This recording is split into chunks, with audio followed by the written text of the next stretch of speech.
The story starts off kind of 10 years later. You get a little peek into Dora and who she was and the origin story and the Dora that we know and love. You even get to hear the theme song. But it's 10 years later, and Dora's parents are on a new discovery, but they don't want her to come along because she's too naive and too young, and so they sent her to live with Diego.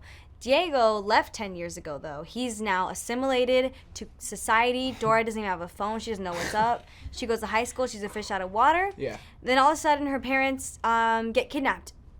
And then she gets kidnapped, and they end up back in the jungle with new friends. Yeah, like she said, Dora and Diego are pretty much inseparable until about the age of 6 when Diego moves to the city.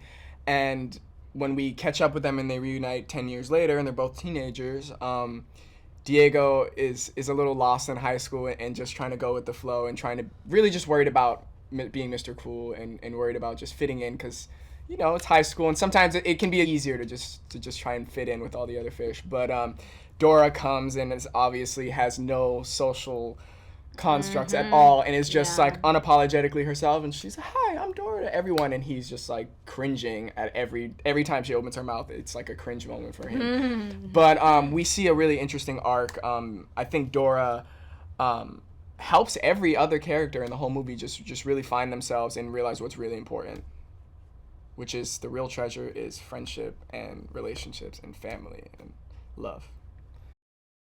I think that it more than anything expands rather than changes anything. Or I don't think the great thing is they didn't really change anything from the original show, and whatever seemed kind of out of reach, they kind of made it into like a humorous thing.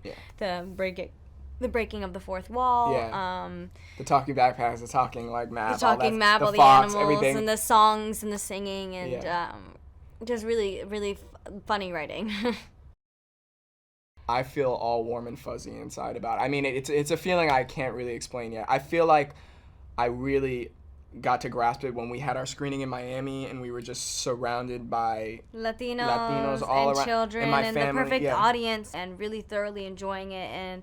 And it's a thing that, like, you know, you search your whole life for a place where you fit in and where you feel comfortable being yourself 100%. And this is definitely one of those movies where, you know, even on the press tour, everyone makes you feel so welcome and warm. I think a moment that really touched me was in Miami. I would feel like I saw like 20 little boys who could have been my little brother. Like they looked just like me, just like a younger version of me, and I was just like, this is amazing. Like, so cute. I think they can expect a lot of laughs.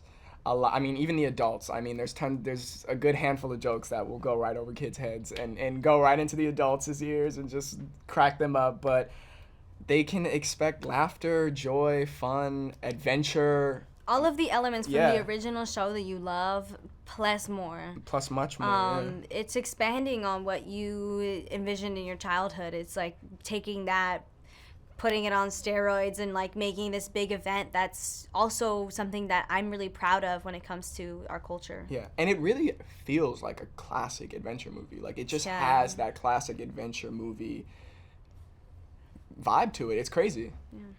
I like Boots too. He's really cute.